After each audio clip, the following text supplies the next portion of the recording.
ព្រះលោកនីយុមានភិក្ខុសង្ឃច្រើនចោមរោងទ្រង់គង់លើផ្ទៃនៃថ្មជាទីរីករាយចិត្តស្រះអណោតៈរុងរឿងដោយរតនៈផ្សេងក្នុងចន្លោះនៃព្រៃមានក្លិនផ្កាផ្សេងទ្រង់ជាកនៅបបកម្មរបស់ព្រះអង្គក្នុងទីនោះថាមនាភិក្ខុទាំងឡាយអ្នកទាំងឡាយចូលស្ដាប់នៅអំពើរបស់តថាគតតែបានធ្វើទុកមកហើយដោយតទៅនេះ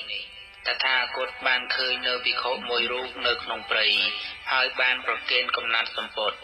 ក្នុងកាលនោះតថាគតបានប្រាថ្នាជាព្រះសម្ពុទ្ធជាដំបូងដើម្បីការត្រាស់ដឹងឯសេចក្តីប្រាថ្នានោះក៏ឲ្យផលក្នុងការបានត្រាស់ជាព្រះពុទ្ធ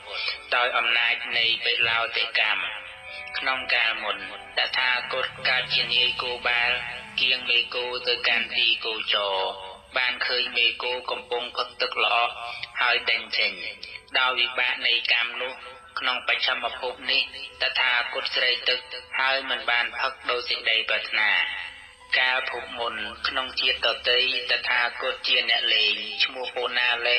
បានពោលបង្កាច់នៅព្រះបច្ចេកពុទ្ធព្រះនាមសូរភីព្រះអង្គជាបុគ្គលមិនប្រទោសឡើយដោយវិបាកនៃកម្មនោះតថាគតអន្ទោលទៅក្នុងនរកអស់កាលដ៏យូររងទុក្ខវេទនាអស់ពាន់នៃឆ្នាំដ៏ច្រើនដោយសំណល់នៃកម្មនោះក្នុងបច្ឆមភពនេះតថាគតបាននៅការពោលបង្កាច់ព្រោះហេតុនៃនាងសន្តិរិកា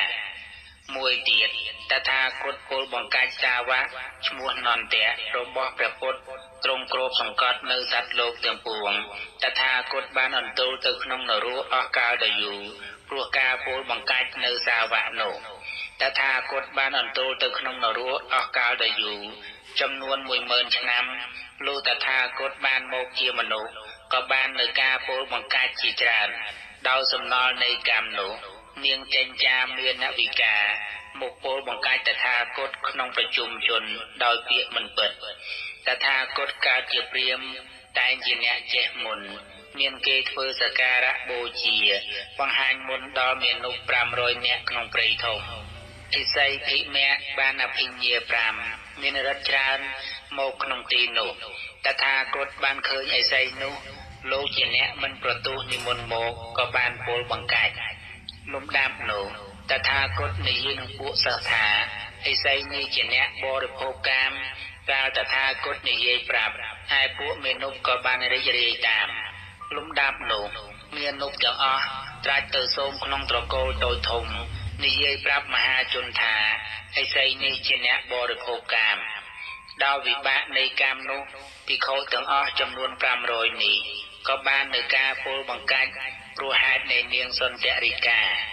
កាលភពមុនតថាគតសម្លាប់បងប្រុសម្នាក់មានមេដាផ្សេងគ្នាព្រោះហេតុនៃទ្រព្យហើយបោះចោលទៅក្នុងជ្រោះភ្នំឲ្យប៉ះនឹងថ្មដោយវិបាកនៃកម្មនោះទេវទត្តបានប្រមៀលថ្មដុំថ្មក៏រមៀលមកប៉ះអង្គុត្តបាទមេជើងនៃតថាគតកាលពីជាតិមុនតថាគតជាទារកកំពុងលេងក្នុងផ្លូវធំបានឃើញព្រះបច្ចេកពុទ្ធក៏ដុតព្រៃទាំងមូលក្បែរផ្លូវដោយវិបាកនៃកម្មនោះក្នុងបច្ឆមភពនេះទេវទត្តក៏ប្រើខ្មាន់ធ្នូឲ្យសម្លាប់តថាគតកាលពីជាតិមុនតថាគតកើតជាមរដំរីបានបរដំរីបំព្រិចព្រះបច្ចេកមុនីដ៏ដំព្រះអង្គកំពុងខ្លាចទៅដើម្បីបិណ្ឌបាតដោយវិបាកនៃកម្មនោះដំរីនាឡាគិរីចុះប្រេងកាចចូលមកព្រិចតថាគតក្នុងគិរិបបច្ចៈបុរីដ៏ប្រសើររាជកហៈតថាគតកើតជាស្ដេចឈ្មោះបត្តិកៈបានយកលំពេងសម្រាប់បរោះទាំងឡាយដោយវិបាកនៃកម្មនោះតថាគតឆេះក្នុងភ្លើងនរកខ្លាខ្លាំងដោយសំណល់នៃកម្មនោះក្នុងកាលឥឡូវនេះកម្មវិបាកនោះក៏ធ្វើឲ្យរបកស្បែកជើងទាំងអស់របស់តថាគតព្រោះថាកម្មនៅតែមិនទាន់វិនាសតថាគតកើតជាទារកនៃព្រានត្រីក្នុងគេវត្តក្រៀមបានឃើញពួកជនអ្នកសម្លាប់ត្រីក៏កើតសោមនស្សដោយវិបាកនៃកម្មនោះស្ដេចវិដៈលោកភៈសម្លាប់ពួកសក្យៈក្នុងកាលណាទុកក្នុងក្បាលក៏មានដល់តថាគតក្នុងកាលនោះពួកសក្យៈត្រូវគេសម្លាប់តថាគតបានពោលផ្ដន្ទានៅពួកសាវកក្នុងសាសនានៃព្រះពុទ្ធព្រះនាមភោសៈថា ចូលលោកទាំងឡាយទំពាស៊ីបរិភោគនៅបាយដំណើបចុះកុំបរិភោគនៅបាយត្រូវសាលីឡើយដោយវិបាកនៃកម្មនោះក្នុងកាលនោះតថាគតនៅក្នុងស្រុកពេរញ្ជាព្រាហ្មណ៍និមន្តឲ្យឆាន់តែបាយដំណើបអស់3ខែតថាគតបានហាមឃាត់កូនអ្នកចំបាប់ក្នុងកាលដែលគ្មានព្រះពុទ្ធត្រាស់ដោយវិបាកនៃកម្មនោះជំងឺខ្នងក៏កើតឡើងដល់តថាគតកើតជាពេទ្យបានដាក់ថ្នាំបញ្ចុះសទ្ធីបុត្រដោយវិបាកនៃកម្មនោះជំងឺចុះឈាមក៏កើតឡើងដល់តថាគតក្នុងភពមួយនោះតថាគតកើតជាជោទិបាលបានផ្ចាញ់ផ្សាលព្រះសុគតព្រះនាមកាសបៈថាព្រោះអ្វីក៏ថា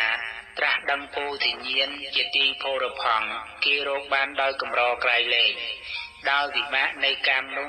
តថាគតប្រព្រឹត្តទុក្ខកិរិយាជាច្រើន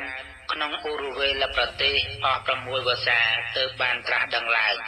តថាគតមិនបាននៅពោធិញ្ញាណដ៏ដំដោយផ្លូវនោះទេតថាគតហេតុតែបុព្វកម្មនោះដាស់តឿនក៏ស្វែងរកតាមផ្លូវខុសតថាគតមានបុណ្យនិងបាបអស់រលីងហើយបានវាបងនៅកម្ដៅទាំងពួងមិនមានសេចក្តីសោកមិនមានសេចក្តីចង្អៀតចង្អល់មិនមានអាសវៈនិងបរិនិព្វានព្រះចិនស្រីទ្រង់ដល់នៅអភិញ្ញានិងពលៈទាំងពួងបានព្យាករដោយសេចក្តីពិស្ដារដល់ភិក្ខុសង្ឃចិត្តមហាស្រះឈ្មោះអនោតៈដោយរៀបរាប់មកនេះឯងបានឮថាព្រះមានព្រះភិក្ខបានសម្ដែងនៅពុទ្ធាប្រទានឈ្មោះបុព្វកម្មពេលោតេជាធម្មបរិយាយដែលជាពុព្វចរិតរបស់ព្រះអង្គដោយប្រការដូចនេះ